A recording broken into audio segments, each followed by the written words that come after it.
বহু বছর পর পশ্চিমবঙ্গে ফার্মাসিস্টদের নিয়োগ বেরিয়েছে, যেখানে শুধুমাত্র 350টি শূন্যপদ রয়েছে। এই 350টা শূন্যপদ আপনারা কীভাবে আবেদন করবেন, আবেদন করার জন্য যোগ্যতা কী লাগবে, কবে থেকে কত তারিখ অবধি আপনারা আবেদন করতে পারবেন, আবেদন করার পর আপনাদের নিয়োগ কিভাবে হবে, পরীক্ষা দেওয়ার কোনো প্রয়োজন নেই, তবে ইন্টারভিউ এবং নাম্বারের ভিত্তিতে হবে, কি বলা রয়েছে আসুন এই ভিডিওটিতে জানার চেষ্টা করি।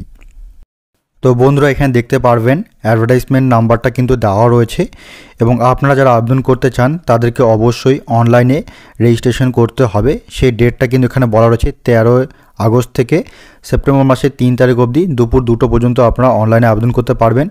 অনলাইনে যে ওয়েবসাইটটা রয়েছে সেটা কিন্তু এখানে দেওয়া রয়েছে www.hrb.wb.gov.in।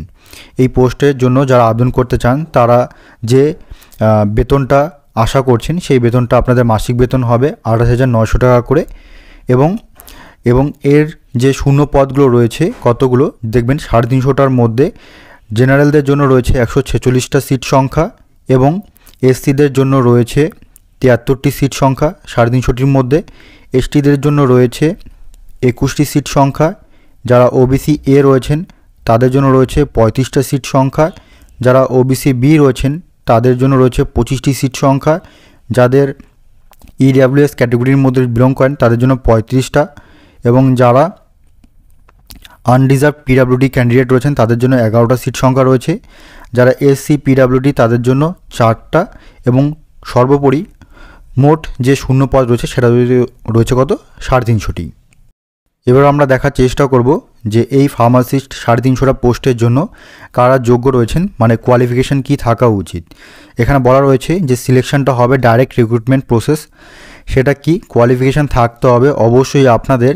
এখানে দেখুন 1 নম্বরে লেখা রয়েছে যে হায়ার সেকেন্ডারি এক্সামিনেশন 10+2 অর্থাৎ উচ্চ মাধ্যমিক পাস হতে হবে, যেখানে আপনার বিষয় হিসাবে থাকতে হবে ফিজিক্স, কেমিস্ট্রি, ম্যাথামেটিক্স অথবা বায়োলজি, অর্থাৎ ম্যাথ অথবা বায়োলজির মধ্যে যে কোনো একটা থাকতে হবে এবং ফিজিক্স কেমিস্ট্রি অবশ্যই থাকতে হবে। তার পাশাপাশি 2 বছরের diploma course in pharmacy recognised by the government of West Bengal, মানে আপনাকে পশ্চিমবঙ্গ থেকে ডিপ্লোমা কোর্স বা ডিপ্লোমা কমপ্লিট করা থাকতে হবে বা ডিফার্ম কমপ্লিট করা থাকতে হবে অথবা ব্যাচেলার ডিগ্রি বিফার্ম, সেটাও কিন্তু অবশ্যই ওয়েস্ট বেঙ্গল থেকে। এবং তার পাশাপাশি বলা রয়েছে যে আপনাকে অবশ্যই রেজিস্টার্ড ফার্মাসিস্ট অর্থাৎ আপনার কাছে রেজিস্ট্রেশনটা থাকতে হবে। এ ক্যাটাগরি ফার্মাসিস্ট যারা রয়েছেন তারা, আদার্স ক্যাটাগরি যারা রয়েছেন তারা কিন্তু এই পোস্টের জন্য আবেদন করতে পারবেন না। এবং অবশ্যই যারা ওয়েস্ট বেঙ্গল ফার্মাসি কাউন্সিল থেকে রেজিস্ট্রেশনটি পেয়েছেন তারাই একমাত্র কিন্তু এটার জন্য আবেদন করতে পারেন। বাইরের রাজ্য থেকে যারা পাস করেছেন কিন্তু আপনাদেরকে ওয়েস্ট বেঙ্গল ফার্মাসি কাউন্সিল থেকে রেজিস্ট্রেশনটা সংগ্রহ করে থাকেন তাহলে কিন্তু এখানে আবেদন করতে পারবেন।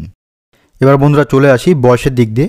বয়সের যে রয়েছে সেটা কিন্তু ন্যূনতম বয়স 18 বছর হতে হবে এবং ম্যাক্সিমাম বয়স 39 বছর বয়স। এবং তবে এক্ষেত্রে SC, ST, OBC A, OBC বিদের জন্য কিন্তু বয়সের ছাড় রয়েছে।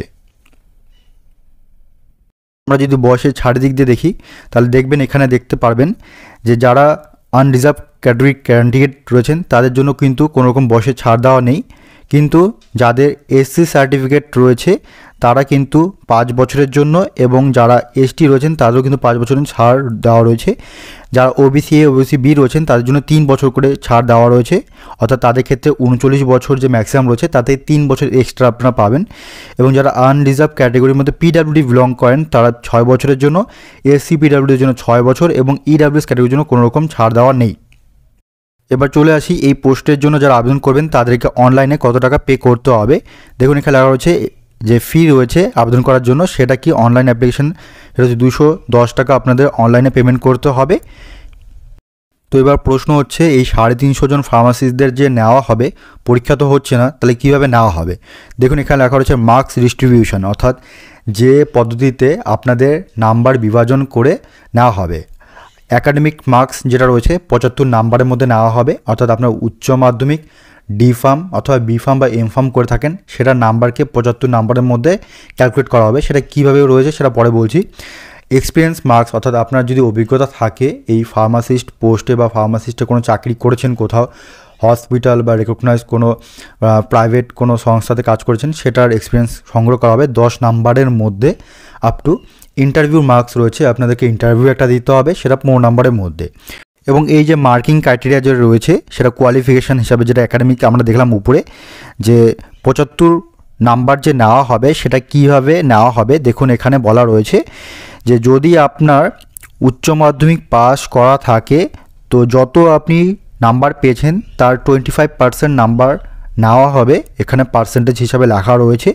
এখানে যে মার্কস ডিভিশনটা রয়েছে যারা বি ফার্ম করেছেন দেখুন এখানে ব্যাচেলার ডিগ্রির জন্য লেখা রয়েছে যেখানে নাম্বার টোটাল মার্কস হবে 45 কিন্তু স্ল্যাব হিসাবে কি স্ল্যাব এই যে নাম্বারের স্ল্যাব হিসাবে 55-এর জন্য রয়েছে 40, 60-এর জন্য 41। এই জিনিসটা বোঝার জন্য আপনাদের এই পিডিএফটা ঠিক নিচে চলে যাবেন যেখানে দেখুন লেখা রয়েছে ব্যাচেলারদের জন্য যারা টোটাল নাম্বার 54.99% পেয়েছেন তাদের মার্কস অ্যালোটেড হবে 40।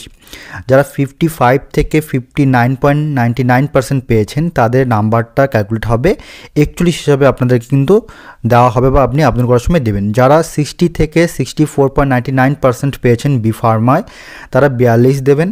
যারা 65 থেকে 69.99 পেয়েছেন তারা 43 দেবেন। যারা 70 থেকে 74.99 পেয়েছেন তারা 44 দেবেন। যারা 75 থেকে 100%-এর মধ্যে নাম্বার পেয়েছেন তারা 45 দেবেন।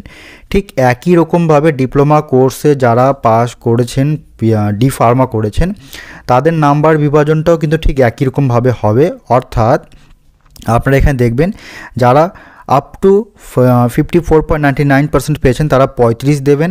যারা 55 থেকে 59.99% পেয়েছেন তারা 36 দেবেন। যারা 60 থেকে 64.99% নাম্বার পেয়েছেন তারা কিন্তু 37 দেবেন। যারা 65 অর্থাৎ 65 থেকে 69.99% পেয়েছেন তারা 38 দেবেন। যারা 70 থেকে 74.99% পেয়েছেন তারা 39 দেবেন, 39 দেবেন। এবং যারা 75 থেকে 100%-এর মধ্যে নাম্বার পেয়েছেন তারা 40 দেবেন। এইভাবে কিন্তু নাম্বার ডিভিশনটা কিন্তু অ্যাড করা হবে। এই ক্যাটাগরিদের জন্য কোনো নাম্বার নেই। ঠিক একই রকমভাবে যারা মাস্টার ডিগ্রি কমপ্লিট করেছেন এম ফার্মা করেছেন তাদের জন্য যে কাউন্টিংটা হবে তারা 54.99% পর নাম্বার পেলে তারা 1 নাম্বার অ্যাড করবেন। যারা 55 থেকে 59.99% নাম্বার পেয়েছেন তারা 2 নাম্বার সিলেক্ট করবেন মানে দেবেন আর কি আবেদন করার সময়। যারা 60 থেকে 64.99 দিয়েছেন তারা 3 নাম্বার দেবেন। একইরকম 65 থেকে 69.99 তারা 4 দেবেন। এবং যারা 70 থেকে 100% নাম্বার পেয়েছেন তারা 5 দেবেন। এইভাবে কিন্তু নাম্বার ডিভিশনটা কিন্তু আবেদন করার সময় দেবেন। এই নাম্বার বিভাজন দেওয়ার সময় যদি আপনি ভুল করেন এবং ইন্টারভিউতে পাস করার পরও যদি আপনি সিলেকশন হয়ে যান এটার জন্য কিন্তু আপনি বাদ চলে যেতে পারেন। এই ক্যাটাগরি ফার্মাসিস্ট যারা রয়েছেন রেজিস্ট্রেশনের জন্য কোনো নাম্বার কিন্তু এখানে কাউন্ট হবে না, কিন্তু যারা এম ফার্ম করেছেন মাস্টার ডিগ্রি কমপ্লিট করেছেন তাদের জন্য কিন্তু এখানে নাম্বার বলা হচ্ছে তারা কিন্তু 5 নাম্বার কিন্তু পাবেন। এবার চলে আসি এক্সপিরিয়েন্সের দিক দিয়ে যাদের অভিজ্ঞতা রয়েছে যারা এই ক্যাটাগরি ফার্মাসিস্ট হিসাবে যারা গভর্নমেন্ট হোক বা প্রাইভেট ইনস্টিটিউশন হোক বা অর্গানাইজেশন হোক বা ক্লিনিক্যাল এস্টাবলিশমেন্ট হোক বা হসপিটাল হোক এই জিনিসগুলোতে যারা কর্মরত রয়েছেন বা কাজ করেছেন তারা কিন্তু 10 নাম্বার করে পাবেন এক বছরে 10 নাম্বার করে। মিনিমাম এখানে বলা হচ্ছে মিনিমাম মান হচ্ছে 12। তো স্ল্যাব রয়েছে কি স্ল্যাবটা ভালো দেখার চেষ্টা করবেন বা বোঝার চেষ্টা করবেন। যারা 24 মাস অবধি যারা কাজ করেছেন 24 মাসের অবধি তারা কিন্তু 2 নাম্বার করে পাবেন। যারা 2 বছর থেকে 3 বছরের মধ্যে কাজ করেছেন তারা কিন্তু পাবেন 4 নাম্বার। যারা 4 বছর কাজ করেছেন তারা 6 নাম্বার পাবেন। যারা 5 বছর কাজ করেন তারা 8 নাম্বার পাবেন। এবং একই রকমভাবে গ্রেটার ইকুয়াল দেন 5 ইয়ার্স তারা কিন্তু 10 নাম্বার পাবেন। এটা কিন্তু বলা রয়েছে। যারা 5 বছর অধিক কাজ করেছেন তারা কিন্তু 10 নাম্বার পাবেন। আর যারা 2 বছর অবধি কাজ করেছেন 2 বছরের কম তারা কিন্তু মাত্র 2 নাম্বার করে পাবেন। এটা কিন্তু এক্সপিরিয়েন্স সার্টিফিকেট। যারা এই জিনিসগুলোতে যারা কাজ করেছেন মানে এই সমস্ত সংস্থাগুলোতে গভর্নমেন্ট হোক বা প্রাইভেট হোক বা অর্গানাইজেশন হোক বা ক্লিনিক্যাল এস্টাবলিশমেন্ট হোক বা হসপিটাল হোক তাদের ক্ষেত্রে। এবং বন্ধুরা যখন অনলাইনে আবেদন করবেন সেখানে যে ডকুমেন্টসগুলো লাগবে যেমন উচ্চ মাধ্যমিকের মার্কশিট, তারপর আপনাদের যদি ডিপ্লোমা করা থাকে ডিপ্লোমা ইন ফার্মাসি তাহলে সেটা বা বি ফার্ম বা এম ফার্ম সমস্ত কিছু ডকুমেন্টসগুলো কিন্তু আপনাদেরকে একটা সিঙ্গেল পিডিএফে কিন্তু আপলোড করতে হবে। অবশ্যই কিন্তু আপনাদের পাস সার্টিফিকেট লাগবে, সেটা আপনার ডি ফার্মা হোক বা বি ফার্মা হোক, এবং আপনাদের রেজিস্ট্রেশনটা লাগবে। তো এই সমস্ত জিনিসগুলো কিন্তু অবশ্যই আপনারা আগের থেকে সংগ্রহ করে রাখবেন, যখন আপনারা আবেদন করবেন তখন কিন্তু লাগবে। এবং এই সমস্ত কিছু জিনিস যে রয়েছে এটা কিন্তু এই পিডিএফটার মধ্যে দেওয়া রয়েছে। এই পিডিএফটা আপনারা ভিডিও ডেসক্রিপশনে পেয়ে যাবেন, সেখানে কিন্তু ভালো মতো আপনারা দেখে নিজস্ব বুঝে কিন্তু তারপরে কিন্তু আবেদন করবেন। কারণ অনেক দিন পর যেহেতু এই ফার্মাসিস্টের পোস্ট বেরিয়েছে, আবার কবে বেরোবে বা প্রতি বছর বেরোবে কিনা সন্দেহ রয়েছে। এবং এই অল্প সংখ্যক শূন্য পদ যে রয়েছে, খুবই অল্প সংখ্যক, খুবই কম, তার জন্য কিন্তু একদমই চিন্তা করবেন না। আপনার জন্য কিন্তু একটা সিটই দরকার, তো সেটার জন্য আপনারা আবেদন করার চেষ্টা করবেন।